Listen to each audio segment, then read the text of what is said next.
వల్ల welcome to సాఫ్ సీదా ముచ్చట. ఎట్లున్నారు వాళ్ళు అందరూ మంచిగున్నారా? నేనైతే మంచిగున్నాను వల్ల ఫుల్ దిల్ ఖుష్ ఉన్నా. ఎందుకంటే 20 లక్షల మంది ఫ్యామిలీని ఏర్పాటు చేసుకున్నది కదా మన మిర్రర్ టీవీ. అందుకని మస్తు ఖుషిగా ఉన్నా. ఆ ఖుషితోనే ఇంత ఖుషిగా వార్తలు చెప్తున్నాయి. ఇలా మీ కొరకు అన్ని మంచి మంచి ముచ్చట్లే పట్టుకొని వచ్చిన.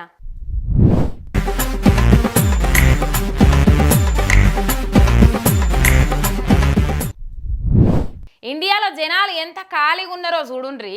ఆఫ్టర్ ఆల్ ఒక ఫోన్ కంపెనోడు ఫోన్ విడుదల చేస్తే దాన్ని మొదలే కొనాలన్న ఆత్రంతో రాత్రికి రాత్రే పోయి దుకాణం ముంగట వండుకొని పడిగాపులు కాసిండ్రంటే దేశ యూత్ ఎంత ఖాళీగా ఉన్నారో అనిపించబట్టింది. గాంధీ తాత బతుకుంటే మీకు స్వాతంత్రం ఇచ్చి దండుగా అయిందిరా నాయనా అని తిట్టుకునేటోడు కావచ్చు.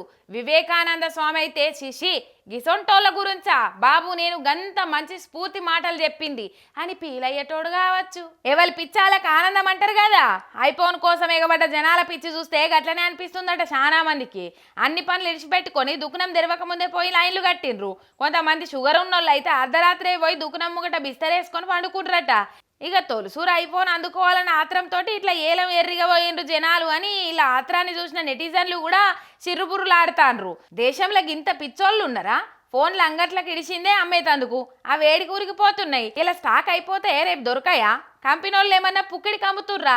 ఏండ్ల సందే అదే మోడల్ను పేర్లు మార్చి అమ్ముతున్న ఫోన్కు అంత ఆత్రంగా పోయి ఎగబడేంత ఏమున్నది? నిమ్మలంగా పోయి కొనుక్కోరాదా? ఎగబడి పోయి కొంటేనే ఫోన్ మంచిగా పనిచేస్తుందా ఎట్లా? రేయ్ వాళ్ళనట్లా ఇడిచిపెట్టకండిరా, ఎవరికన్నా చూయించుండ్రా అని ఎక్కిరింతల కామెంట్లు చేస్తుండ్రు నెటిజన్లు. ఇంకొందరేమో ఎవరిస్తాం వాళ్ళది గాయంత దానికి గట్లను ఎందుకని అంటున్నారు. నరం లేని నాలుక ఏదైనా మాట్లాడుతుంది అన్నట్టు ఒక్క మాటతోటి ఎంత పెద్ద కార్చిచ్చైనా ఉట్టియచ్చు అన్నది నిన్న మొన్న లీడర్ల మాటలు చూస్తే తెలుస్తుంది కదా. ఒక దెబ్బ కంటే ఒక మాటనే చాలా పవర్ఫుల్. అందుకే ఇంటికి గుట్టు మాటకు కట్టు ఉండాలి అంటారు. టంగ్ మన కంట్రోల్ లేకుంటే జంగు తప్పదిగా. మొన్న రాహుల్ గాంధీ అమెరికా పోయేమో అంటే దానికి కౌంటర్గా కేంద్ర మంత్రి బీజేపీ లీడరు బిట్టి సింగ్ గారుండి రాహుల్ గాంధీ ఒళ్ళు దగ్గర పెట్టుకొని మాట్లాడాలి. రాహుల్ గాంధీనే నెంబర్ 1 టెర్రరిస్టు, ఎక్కువ చేస్తే అలా నాయనమ్మకు పట్టినకైతే రాహుల్ గాంధీకి పడుతుంది ఖబర్దార్ అని వార్నింగ్ ఇచ్చిండు. ఆగా బిట్టు సింగ్ మాటలు విన్న కాంగ్రెస్ వాళ్ళు అగ్గై మండుతాండ్రు. మా రాహుల్ గాంధీని అంత మాట అంటావా? నీ సంగతే చూస్తాం బిడ్డ, మర్యాదగా క్షమాపణలు చెప్పు, లేకుంటే నేనేం చేస్తామో మాకే తెలియదని కాంగ్రెస్ క్యాడర్ అంతా కదం సలసల మసులుతాండ్రు కదం దొక్కుకుంటా. ఇక మన కాంగ్రెస్ ఎమ్మెల్యే ఎడమబొజ్జన్న అయితే అధినేతను అంత మాట అన్నోని తలకాయ నరికిదేస్తే నాకు ఎకరం 38 గుంటల జాగా మొత్తం వాళ్ళకి రాసిస్తా అని బోల్డ్ కామెంట్ చేసుకొచ్చిండు. ఏదైతే రణవీర్ సింగ్ బిట్టు అతను అనుకున్న వాక్యాన్ని వెనక్కి తీసుకోవాలి. తప్పకుండా వెనక్కి తీసుకోకపోతే తప్పకుండా మేము కూడా ప్రకటిస్తున్నాం. ఏజే ఖానాపూర్ శాసనసభ్యులు నేను కూడా ప్రకటిస్తున్నాను.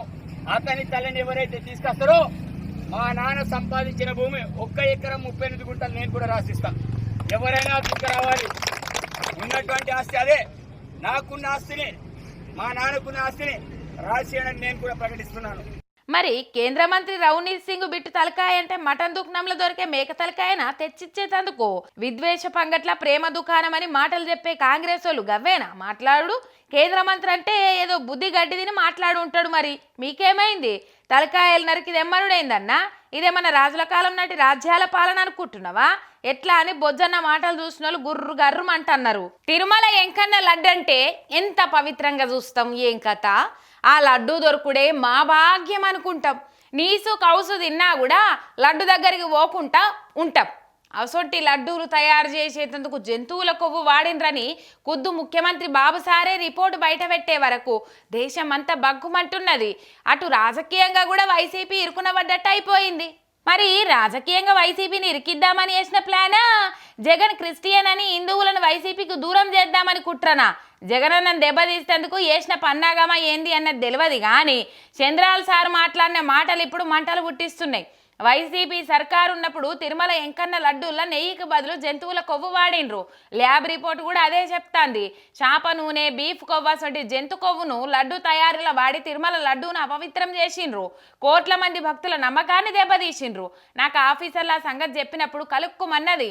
అట్లెట్లా చేసిండ్రంటే నెయ్యికి ఖర్చు ఎక్కువైతుందని జంతువుల నూనె వాడిండ్రు సార్ అని చెప్తే నాకు షాక్ తిన్నంత పని అయింది. గింతకు తెగిచ్చిండ్రా వైసీపీ వాళ్ళని బాధపడ్డా.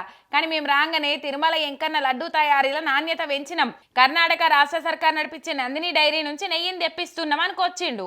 ఇక సారు మాటలిన వైసీపోళ్ళు బాబు సారు మీద నిప్పులు కురిపిస్తుండ్రు. దమ్ముంటే నిరూపించాలి, తడి బట్టలతోటి గుళ్ళ జొర్రి ఎంకన్న మీద ప్రమాణం చేద్దాం బాబు నువ్వు సిద్ధమేనా అని సవాల్ ఇసురుకుండ్రు. ఇక అటు బీజేపీ హిందూ సంఘాల కూడా బగ్గుమంటున్నారు. ఎంబడే సిబిఐ విచారణ చేసి నిజాలు నిగ్గు తేల్చాలని డిమాండ్ చేస్తుండ్రు. దేశమంతా హిందూ సంఘాలు జగన్ మీద నిరసనకు దిగినాయి. జగన్ మీద దేశద్రోహం కేసు పెట్టాలని డిమాండ్ చేస్తుండ్రు. అంటే వైసీపీలేమో ఇదంతా బాబు కుట్ర, వైసీపీని దెబ్బతీసేందుకు హిందువుల మనోభావాలను గాయపరిచిందని డ్యామేజ్ కంట్రోలింగ్ పనిలో పడ్డాయి.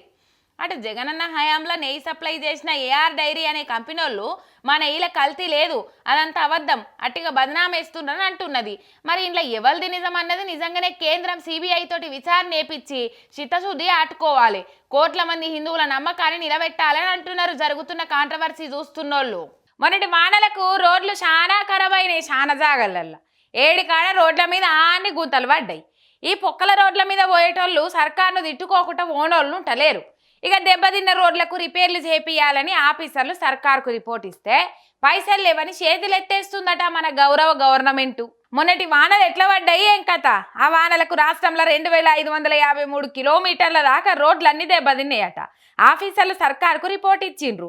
వాటికి శాశ్వత రిపేర్లు చేసేందుకు 2600 కోట్లు అవసరమైతాయని అంచనా వేసిండ్రట. ఇక లేదు, అప్పటి మందం పొక్కలు గుడిపనికే ప్యాచ్ వర్కులు చేసినా 110 కోట్లన్నా అవసరమైతాయని రిపోర్ట్ తయారు చేసిండ్రట.